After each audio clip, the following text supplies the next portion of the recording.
Students, जैसा कि अभी तक हम आईपीएस आरआरबी की क्लास देख रहे थे, तो आरआरबी की अभी तक की क्लास में जो पिछले प्रीवियस वीडियोस में हमने डिस्कशन किया था, तो हम कहां तक पहुंचे थे? हमने क्वाड्रेटिक कंप्लीट कर दिया था, ठीक है। फिर सिंप्लीफिकेशन में थे। सिंप्लीफिकेशन में पिछले वीडियो हमने एक नया कॉन्सेप्ट देखा था A9। A9 क्या था? A9 हमारा ये कहता था एडवांस मेथड था किसी भी सिंप्लीफिकेशन को सॉल्व करने के लिए। मतलब उसमें क्या करते थे हम? करते ये थे कि नंबर्स को ऐड करते थे, ठीक है। ऐड करने के बाद में नंबर को जैसे ही 9 आता था उसको कैंसिल कर देते थे, देन नंबर को ऐड करते थे, और ये हम तब तक प्रोसेस करते थे जब तक कि नंबर हमारा किस में ना जाए, सिंगल डिजिट में ना जाए, ठीक है। ये होता था। और एक ये मेथड था। दूसरा इसमें क्या था कि अगर जैसे हमने किसी क्वेश्चन को सॉल्व किया, ठीक है, तो सॉल्व करने के बाद में होता ये था कि नंबर निगेटिव में आ जाता है। तो A9 मेथड ये कह रहा था कि नंबर कभी भी निगेटिव में नहीं आता है, ठीक है। अगर नंबर निगेटिव में आ रहा गया, जैसे -3, -2, -5 इस तरीके से आ गया, तो आप उसको 9 से सब्ट्रैक्ट करना, और सब्ट्रैक्ट करने के बाद में जो आपकी वैल्यू आ रही थी वही आपका जो होता था उसका यूनिट डिजिट होता था, ठीक है। तो इस तरीके से हम A9 मेथड को यूज करके सिंप्लीफिकेशन दे सकते हैं, और मैक्सिमम कोशिश हमने उस वीडियो में की थी कि सिंप्लीफिकेशन में जितना हो सके A9 को हम यूज कर सकते हैं। और A9 की सबसे अच्छी खासियत क्या थी? खासियत ये थी कि उसमें आपको ना डेसिमल को ध्यान देना है, ना ही परसेंटेज। मतलब A9 मेथड करता है कि डेसिमल और परसेंटेज से मुझे कोई फर्क नहीं पड़ता है, आप नॉर्मल ऑपरेशन करो, नंबर्स को ऐड करो, डेसिमल है भूल जाओ, उसके बाद में अगर उसमें परसेंटेज आ रहा है तो उसको भी भूल जाओ, आप डायरेक्ट उसका मल्टीप्लिकेशन एडिशन जो कॉन्सेप्ट है आप उसको यूज करके प्रोसीड कर सकते हो। तो उसी को आगे बढ़ाते हुए आज हम एक नया कॉन्सेप्ट यूज करते हैं। कौन सा हम यूज करें? आज हम DI शुरू करते हैं, ठीक है। DI मतलब डेटा इंटरप्रिटेशन। इसमें क्या होगा कि अभी तक हम जो DI देख रहे थे, जो आरआरबी लेवल की DI है, इस DI की खासियत ये है कि क्वेश्चन बहुत लेंथी आपको नहीं मिलेगा, ठीक है। क्वेश्चन छोटा रहेगा बट कैलकुलेशन मांगेगा आपसे। कैलकुलेशन स्पीड आपकी अच्छी होनी चाहिए। कैलकुलेशन अच्छी है तो फिर क्वेश्चन में ज्यादा प्रॉब्लम नहीं होनी है। क्यों नहीं होनी है? क्योंकि जो क्वेश्चंस आ रहे हैं उसका लेवल बहुत हाई नहीं है, केवल कैलकुलेटिव बनाया गया है उसको कि आप कितना अच्छा कर सकते हो। अगर आपके पास लॉजिक है, कॉन्सेप्ट्स है, तो आप बहुत इजीली जो होता है DI को सॉल्व कर सकते हो, ठीक है। तो आज हम DI कर रहे हैं। ये DI आपको 2018-19 के बेस पे है, मतलब इस तरह के DI आपके आ रहे हैं। तो आज का DI हम पाई चार्ट से करते हैं। पाई चार्ट में किस तरीके से डाटा दिया जाता है, कैसे उसको ऑपरेट करना है, और यहाँ पर भी हम A9 को अप्लाई कर रहे हैं। A9 को कैसे अप्लाई कर रहे हैं इस चीज को देखते हैं। और अगर आप A9 से DI को सॉल्व करते हो तो 5 जो क्वेश्चन जो है उसको आप मात्र 2 या 3 तो बहुत ज्यादा हो गया, 2 मिनट या 1.5 मिनट में ही आपके पूरे 5 क्वेश्चन सॉल्व हो जाएंगे विद एक्यूरेसी, ठीक है। तो कैसे लगाना है DI, कैसे करना है, आइए आज स्टार्ट करते हैं, ठीक है। तो DI में जैसे शुरुआत करते हैं तो यहाँ पर जो पहला है क्या हुआ कि एक चार्ट दिया हुआ है, ठीक है। DI में जो चार्ट दिया हुआ है इसमें उन्होंने चार्ट दे दिया, चार्ट को आप रीड कर सकते हैं कि पूरा डेटा दिया हुआ है, ठीक है। नेक्स्ट क्या है? नेक्स्ट में इसके नीचे दे दिया गया है कि चार्ट में कि कौन सा कलर किस चीज को इंडिकेट कर रहा है, ठीक है। मतलब कि किसके लिए क्या परसेंटेज यूज किया है, कैसे यूज किया गया है। फिर इसी के बिहाफ पे हमको क्वेश्चन सॉल्व करने हैं DI के, ठीक। तो क्वेश्चन से स्टार्ट करते हैं। जैसा कि क्वेश्चन आपके सामने दिया हुआ है कि यहाँ पे क्वेश्चन में ये देखना था DI किस तरीके से यूज होती है, ठीक है। मतलब कि जैसा कि यहाँ पे जो ग्राफ दिया हुआ है, इस ग्राफ में आपको दिया हुआ है कि ये पूरा कंप्लीट है, फिर इसमें कौन सी चीज की कितना परसेंटेज है। और एक तरह से देखने में आप ये समझ सकते हैं कि ये एक तरह से ये वेडिंग का ग्राफ है। वेडिंग का मतलब ये हो गया कि शादी है, ठीक है, उसमें किस तरीके से क्या चीजें खर्च हो रही हैं, तो उस चीज के लिए ग्राफ में दिया गया है, ठीक है। जैसा कि क्वेश्चन से स्टार्ट करते हैं, ठीक है। क्वेश्चन क्या कह रहा है? क्वेश्चन में कह रहा है read the following information carefully and answer the question in below, ठीक है। क्वेश्चन क्या है? The budget breakdown for a wedding have been given in the pie chart. मतलब एक वेडिंग है, उसका पाई चार्ट में पूरा बजट गिवन हुआ है। और वेडिंग बजट की बात करें तो टोटल बजट कितने का है हमारा? 25,000 का है, ठीक है। इतने का बजट है। और बात रही तो इसमें पूरा वैल्यू दिया हुआ है जैसे यहाँ पर, और कौन सा क्या इंडिकेट करेगा ये बगल में दिया हुआ है। मतलब इसमें जैसे दिया हुआ है कि कैटरिंग के लिए उन्होंने ब्लू यूज किया है, म्यूजिक पे कितना कॉस्ट पड़ी हुई, कितना परसेंट, मतलब 25,000 में कितना परसेंट पैसे हमने जो था म्यूजिक पे खर्च किया, ट्रांसपोर्टेशन पे खर्च किया, केक पे खर्च किया है, और ड्रेसेस पे खर्च किए हुए, ठीक है। तो इस बिहाफ पे ये पूरा डाटा गिवन हुआ है। अब इसके बाद में हम क्या करते हैं कि क्वेश्चन से स्टार्ट करते हैं। इसके बिहाफ पे इन्होंने क्वेश्चन पूछा हुआ है, तो शुरुआत करते हैं हम पहले क्वेश्चन से, ठीक है। तो जो आपका फर्स्ट क्वेश्चन है, ठीक है, पहला क्वेश्चन यहाँ पर जैसा आ गया है। पहले क्वेश्चन में इन्होंने क्या पूछा? What is the average money spend on clothing favours and catering and venues, मतलब कि क्लॉथिंग पे कितना खर्च हो रहा है। अब ग्राफ से देख करके चलते हैं, तो यहाँ पर बात करूं मैं क्लॉथिंग की, तो क्लॉथिंग को किससे दिखाया गया, क्लॉथिंग के लिए ब्लू कलर यूज किया गया है, लाइट ब्लू है, ठीक है। मतलब कितना खर्च हुआ ग्राफ में दिखा रहा है कि जो 10% है ये क्लॉथिंग का है, ठीक है, C stand for clothing. Then plus कितना किया गया, और नेक्स्ट कर जाए फेवर्स के लिए कितना यूज किया गया, उसके लिए है लाइट पिंक, ठीक है। लाइट पिंक का मतलब कितना हो गया 3%, ठीक। नेक्स्ट क्या दिया हुआ है, नेक्स्ट इन्होंने क्या हो catering and venues, catering and venue dark blue है, ठीक है, मतलब नेवी ब्लू है, उस पे कितना 50% यूज किया गया है। तो उन्होंने क्या पूछा हुआ किसका एवरेज, एवरेज के लिए हम जानते हैं कि नंबर डिवाइडेड बाय क्या हो जाता है, जितने जैसे 10% इन सबको ऐड करें फिर उनकी क्वांटिटी करते हैं। तो अगर मैं इनको ऐड करता हूं 50 देन 60 63, ये होगा 63%, ठीक है। बट एवरेज की बात की है, एवरेज का मतलब कितना होगा, कितने नंबर है 1 2 3, तीनों से हम डिवाइड कर देंगे मतलब 3, ये कितना आ गया 21%, ठीक। मतलब बात क्या हो गई कि यहां तक हमने एवरेज कैलकुलेट कर लिया, एवरेज कितना है 20%। मतलब अब मुझे क्या निकालना, मुझे निकालना क्या था, मुझे निकालना एवरेज मनी, मनी ये तो परसेंटेज में है ना, और वहां पे डाटा कितने में दिया, मनी निकालना मतलब कितने पैसे हो, तो उसको निकालने के लिए मतलब मैं ये कह सकता हूं, करना क्या मुझे 21% ऑफ, ठीक है 25000, इसको कैलकुलेट करना है। तो एक तो मेथड था कि मैं 21/100 लिखूं, उसके बाद में 20 इसको डिवाइड करूं, मल्टीप्लाई करूं, फिर रिजल्ट निकालूं। लेकिन मैं यहां पे अपना A9 मेथड यूज कर रहा हूं।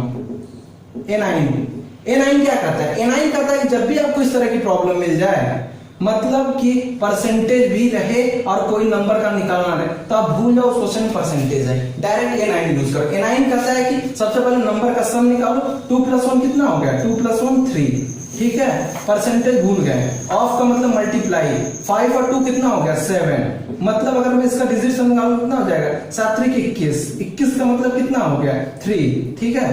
तो मतलब कि आंसर वो होगा, ठीक है, मतलब आंसर वो होगा जिसका कि अगर मैं डिजिट सम करूं तो उसकी वैल्यू 1 आ जाए, ठीक है। अगर ऑप्शन से चलते हैं तो ऑप्शन में अगर पहला ए पे चलते हैं, तो ए में आपको दिया हुआ है जो ऑप्शन है 4280, इसको ऐड किया 8 2 10, 10 का मतलब 1 2 1 3, ठीक है, सॉरी 8 4 12 2 14, 8 2 10 10 4 14, इसका अगर डिजिट सम निकाले 5, मतलब 3 है नहीं है। नेक्स्ट में चलते हैं 8 9 8 1 0, इसको किया 9 मतलब 0, 9 मतलब 0, दोनों का ऐड किया 0 हो गया, कोई वैल्यू नहीं मिली। थर्ड पे चलते हैं, थर्ड क्या हो गया 5 2 5 0, इसको ऐड किया 5 + 5 कितना होगा 10, 10 का डिजिट सम कितना होगा, डिजिट सम होगा 1, ठीक। देन 2 क्या होगा 3, मतलब ये भी 3 आ गया, ये भी 3 आ गया, मतलब आपका ये वाला जो है ऑप्शन सी ये आपका आंसर हो गया, ठीक। तो इस तरीके से क्या करेंगे कि हम क्वेश्चन को सॉल्व करेंगे। तो यहाँ पे डिजिट सम आपका निकालने से क्या होगा कि 5250 इसका आंसर हो गया। अगर यहाँ पे दूसरा था कि अगर आप A9 नहीं यूज करते तो A9 के बदले में आपको क्या करना होता कि ये जो था इसको डिवाइडेड बाय 100 करते, फिर इसको कैंसिल करते, फिर मल्टीप्लाई करते, फिर आपको ये रिजल्ट मिलता है। बट A9 लगाया तो आपको ये सब करने की जरूरत ही नहीं थी। इस वाले पार्ट को मैं फिर से एक बार एक्सप्लेन कर देता हूँ, मतलब कौन सा है ये 21 वाले को, ठीक है, कि मैं 21 वाले कैसे किया।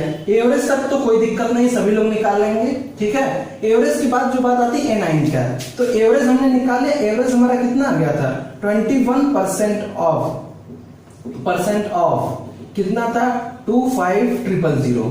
A9 मेथड ये करता है कि इसका डिजिट सम निकालो, मतलब एक डिजिट में 2 और 1 कितना हो गया 3 हो गया।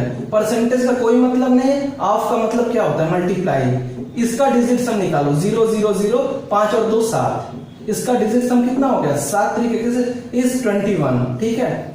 डिजिट सम एक डिजिट में चाहिए, तो 2 और 1 को फिर से अगेन ऐड किया, अब कितना आ गया 3, बस यही आपका आंसर था। अब क्वेश्चन में आपको सबको ऐड करना है, ऐड करने के बाद जिसका डिजिट सम 3 आएगा वही आपका आंसर हो जाएगा, ठीक। तो इस तरह से इस वाले क्वेश्चन में 5250 इसका आंसर हो गया, ठीक है। तो इस तरीके से क्या होगा कि हम क्वेश्चन को प्रोसीड करेंगे, मतलब किस तरीके से क्वेश्चन हो रहा है इस चीज को आप देख सकते हैं यहाँ पर, ठीक। नेक्स्ट क्वेश्चन की तरफ चलते हैं हम। नेक्स्ट क्वेश्चन में जैसा कि उन्होंने पूछा हुआ है, सेकंड क्वेश्चन है, what amount was spend in photography. Photography में कितना यूज किया गया है, ठीक है। तो हम देखते हैं फोटोग्राफी के लिए जो कलर यूज किया गया है वो बैंगनी कलर है, ठीक है। अगर उस पर कितना 10%, तो 10%, बट पूछा क्या है अमाउंट, ये था किसमें परसेंट, मतलब 10% ऑफ 25,000 आपसे पूछा गया है। एक तो है आप इसको 10 भी करके निकाल सकते हैं, डायरेक्ट क्या कर सकते हैं कि डायरेक्ट में क्या होगा, ऑफ का मतलब क्या होता है, ऑफ का मतलब होता है मल्टीप्लाई, मतलब इसका डिजिट सम 1, इसका डिजिट सम 7, मतलब 7 नंबर्स को ऐड करिए, ऑप्शन में जो नंबर 7 देगा वही इसका आंसर है। जैसे अगर मैं ए की बात करूं, ऑप्शन ए की, तो ये क्या 1200, इसका डिजिट सम क्या 2 और 1 3, नहीं हो सकता।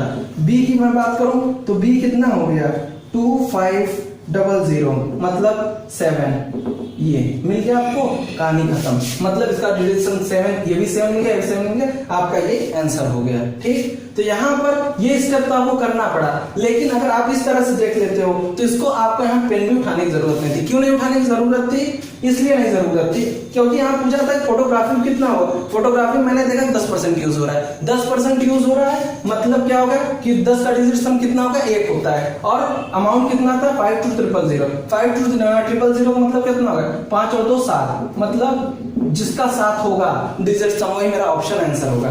इस तरीके से हम ऑप्शन से हिट कर सकते हैं, ठीक है। तो इस तरह से ये मेथड क्या होगा, किस तरह से आपको यूज करना है, और कहां कहां पे ये A9 देख रहे हैं कि यूज हो रहा है, मतलब हर उस जगह पे जहां पे परसेंटेज आपको परेशान कर सकता है, हर जगह पे A9 आपको जो होता है उस चीज से बचाते हुए आगे लेकर के चला जाएगा, ठीक है।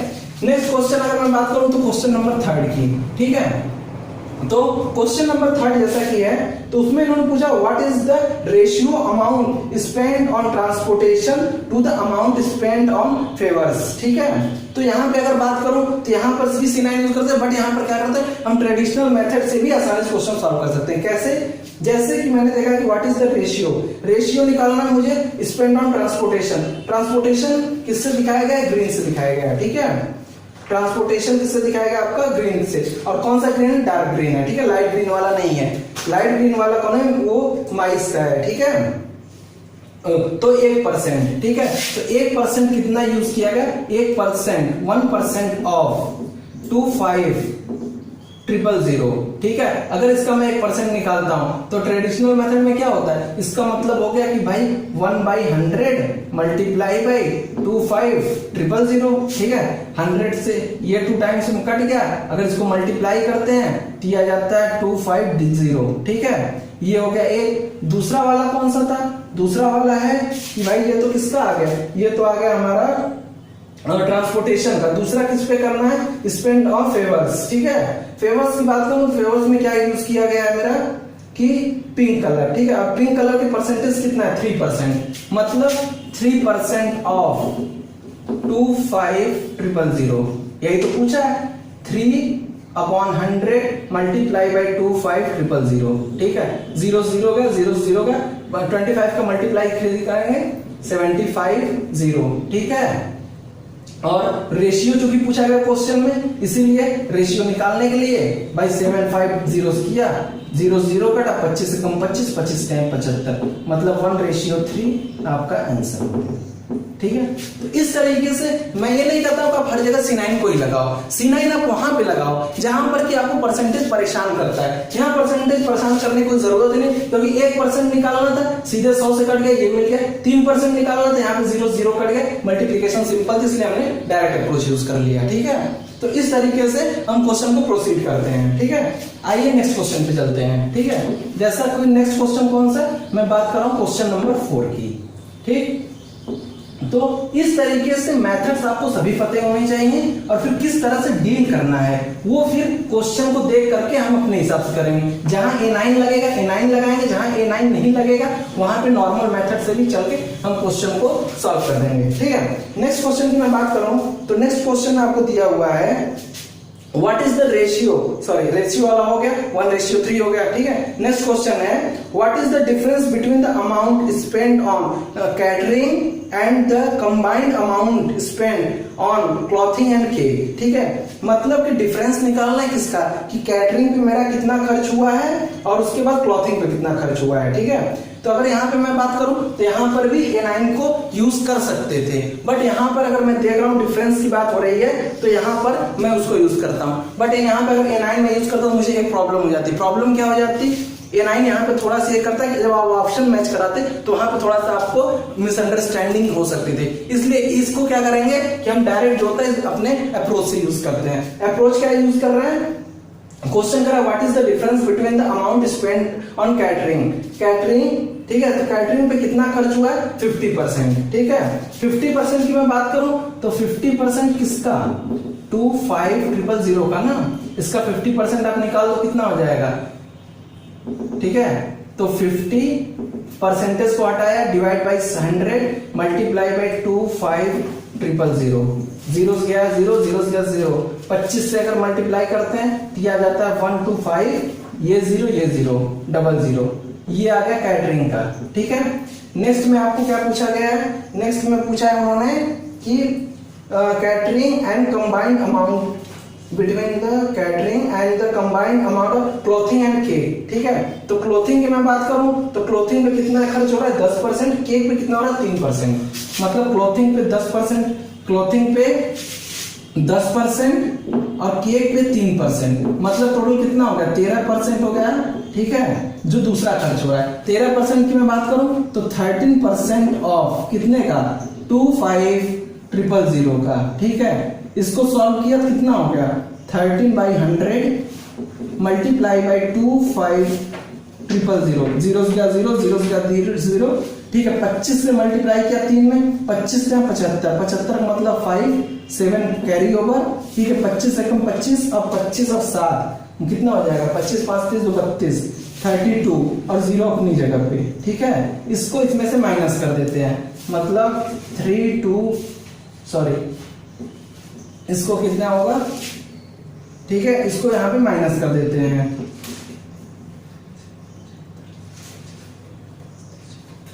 ठीक है। तो 3250 में से आपको माइनस करना है इसको, ठीक है। मतलब ये हो गया 5, ये 0, ये 2 और ये 3, इसको मान लो डिफरेंस पूछा गया था 0, 10 में से 5 गया 5, यहाँ पे कितना 4 में से 2 गया 2, यहाँ पर कितना था 12 था, 12 में से 11 हो गया, 11 में से 3 यहाँ पे 12 पूरा रहेगा ना, 12 में से 3 गया 2 1 3 9, ठीक है। 9250 अगर मैं बात करूं तो इसमें से 9250 मतलब ऑप्शन ई, ठीक है। ई आपका हो जाएगा आंसर इसका, ठीक। तो ये आप देख रहे हो किस तरीके से हर जगह हम A9 नहीं यूज करें, A9 हम वहां यूज करें जहां पर कि हमें लग रहा है कि कैलकुलेशन थोड़ा सा लेंदी हो रहा है। यहाँ पर मुझे पता था 5 का अगर मल्टीप्लाई 25 में करना है तो ये भी अच्छे से मुझे आ जाएगा। 13 की बात करूं तो 13 का टेबल आपको पूरी कंप्लीट होती है, 25 की, इसलिए यहाँ पे हमने इससे क्वेश्चन को इस तरीके से डील किया।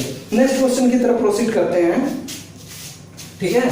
तो नेक्स्ट क्वेश्चन की तरफ प्रोसीड करने का मतलब हो कि अगला देखते हैं क्या कहता है, ठीक है।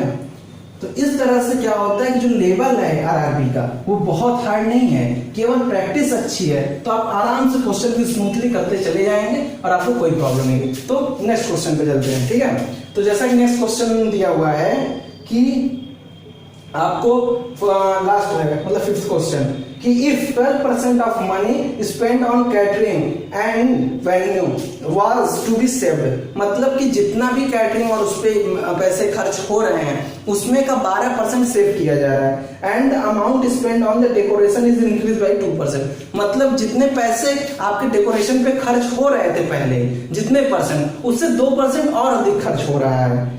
Then how much extra money will be family save और लॉस, फिर उसके बाद फैमिली को कुछ पैसे सेव होंगे या लॉस होंगे, कितने होंगे वो चीज आपको कैलकुलेट करनी। तो सबसे पहले इन्होंने कहा है कि 12% आपको क्या हो रहा है कि पैसे और अधिक सेव हो रहे हैं। तो पहले तो मैं ये निकालू ना कि खर्च कितने हो रहे थे। तो खर्च कितने हो रहे थे, तो खर्च मेरे पहले हो रहे थे भाई 50% हो रहा था कैटरिंग पे, ठीक है। तो 50% ऑफ 25,000, फिर से मैं क्या लगाता हूं कि जहां आपको लगे कि कैलकुलेशन लेंदी है आप A9 लगाओ। मैं इस क्वेश्चन को A9 से सॉल्व करता हूं। परसेंटेज जैसे मुझे दिखा, मैंने क्या काम किया कि तो A9 लगाया। A9 मेथड मैं यहाँ पे यूज कर रहा हूँ, ठीक है। A9 मेथड क्या बोला? A9 मेथड बोलता है कि 50 इसका डिजिट सम निकालो 5, इसका कोई मतलब नहीं, ऑफ का मतलब मल्टीप्लाई, इसका हो गया 7, ठीक है। मतलब कितना ये हो गया 7 × 5 = 35, ठीक है। 35 का मतलब क्या हो गया, ये वैल्यू 8 हो गई, ठीक। अब उन्होंने बोला कि ये 8 नहीं आया, एक्चुअल क्या हुआ है कि इतने पैसे आपके खर्च हो रहे थे। अब उन्होंने बोला इसका 12%। अब 8 का 12% कितना हो जाएगा, 8 का 12%, ठीक है। तो परसेंटेज का कोई मतलब नहीं होता है, इसलिए परसेंटेज लिखने की जरूरत ही नहीं। 12 का मतलब कितना, 2 1 3, ठीक है। 12% इसका निकालेंगे तो इसका 12% क्या हो जाएगा 8। हम जानते हैं A9 में परसेंटेज कोई मतलब नहीं था, इसका डिजिट सम निकाला 3, तो मतलब कितना होगा 24, 24 का मतलब 6, मतलब ये रुपए आपके बच रहे हैं। एक पार्ट आपका सॉल्व हो गया, फर्स्ट पार्ट। सेकंड पार्ट में इन्होंने क्या बोला सर, सेकंड पार्ट में इन्होंने बोला the amount spend on the decoration increased by 2%, मतलब कि डेकोरेशन पे जो खर्च हो रहे थे उसमें 2% की बढ़ोतरी हो रही है, मतलब 2% इंक्रीज हो रहा है। तो पहले ये निकाल लेते हैं ना कि पहले खर्च कितने हो रहे थे। तो ऐसा ग्राफ से दिख रहा है कि 10%, ठीक है। 10% हमारा डेकोरेशन पे खर्च हो रहा था। तो अगर मैं बात करूं तो 10% ऑफ 25,000, ठीक है। अगर इसको निकालूं तो सेम मैं A9 यूज कर रहा हूं, इसका डिजिट सम हो जाएगा 1, इसका कोई मतलब नहीं, यहाँ पे मल्टीप्लाई 5 × 7, इसकी वैल्यू हो गई 7, ठीक है। इसमें 2% और एक्स्ट्रा खर्च होंगे, मतलब ये पैसे खर्च हो रहे हैं, इसमें 2% और खर्च हो गए हैं, ठीक है। तो इसमें 2% और निकालने के लिए क्या काम करेंगे कि इसका डिजिट सम निकालेंगे, 7 × 2, ठीक है। कितना हो गया 14, 14 का मतलब हो गया 5, मतलब इतना सेव हुआ, इतना खर्च हो रहा है, डिफरेंस निकाल देंगे। 6 - 5, डिफरेंस कितना आया 1, ठीक है। डिफरेंस कितना आया ये 1, यही 1 है। अब ऑप्शन में आप देख लीजिए, जिसका डिजिट सम 1 आएगा वही आपका आंसर होगा। कैसे मिला करके देखते हैं। पहला क्या है, अगर ऑप्शन से चलते हैं तो पहला ऑप्शन ए वाला, ए में क्या हो जाता है 9 0 0। अगर इसका डिजिट सम निकालते हैं भाई, 9 का मतलब क्या होता है डिजिट सम में 0, ये वैल्यू 0 हो गई। बी पे चलते हैं, बी में कितना आ गया 1 4 5 0, ठीक है। 5 4 9 1, ठीक है 1, यहाँ पे 1 मिल गया। नेक्स्ट में क्या हो गया 3 1 4 0, यहाँ करते हैं 4 3 7 1 8 नहीं हो सकता। नेक्स्ट में चलते हैं 2 2 5, ठीक है 2 2 5 0, ये ऑप्शन डी वाला, ठीक। कितना हो गया 5 2 7 2 9, ठीक है, मतलब 0, मतलब ये आपका आंसर हो गया भाई। 1 वहां भी आ गया, 1 यहाँ भी आ गया था, तो आंसर कितना होगा ये, मतलब 1450 आपका इसका आंसर हो गया। तो इस तरीके से पाई चार्ट को हम सॉल्व करते हैं, ठीक है। सॉल्व करने का तरीका जो था हमारा पुराना ही मेथड था, हमने इसमें कुछ बहुत बड़ा वो नहीं किया। हमने ये किया कि भाई जहां पे A9 मेथड लगता है वहां पे हमने A9 को लगाया, जहां A9 नहीं लग रहा था हमने ट्रेडिशनल मेथड को यूज किया, और ट्रेडिशनल को सॉल्व करते करते हमने क्वेश्चन को सॉल्व कर लिया। यहाँ पे चीजों को थोड़ा एक्सप्लेन करने में टाइम, बट आप प्रैक्टिस में जाओगे तो ये चीजें आप ऑन टाइम कर सकते हो। जैसे सेकंड क्वेश्चन था, उसने सीधे 10% पूछा था। 10% का मतलब मुझे पता था, ठीक है 25,000 का 10%, 10 का डिजिट सम निकालता हूं मतलब 1 आता है, ठीक है 1 हो गया। इसका 7 था, मतलब कि 7। अब ऑप्शन से चेक किया, सबको ऐड किया, जो 7 आ गया वही आंसर हो गया, हिट किया आगे निकला। उसके बाद में कुछ जगह पे जहां परसेंटेज कॉम्प्लेक्स हो रहा था वहां मैंने डिजिट सम लगा दिया। क्यों? क्योंकि डिजिट सम जैसे ही लगेगा वैसे परसेंटेज या डेसिमल है कोई मतलब ही नहीं होता। नहीं तो अगर आप नॉर्मल से चलोगे, परसेंटेज हटाओगे, डेसिमल है तो पॉइंट बढ़ाओगे, 0 लगाओगे, कैलकुलेट करोगे, आंसर निकालोगे, तो इतना नहीं चाहिए, ठीक है। तो इस तरीके से आज के लिए ये रखते हैं, फिर नेक्स्ट क्लास में कुछ नए DI के साथ मिलेंगे, नया कॉन्सेप्ट लेकर के किस तरीके से सॉल्व हुआ। तब तक के लिए प्रैक्टिस करते रहिए। Best of luck, thank you.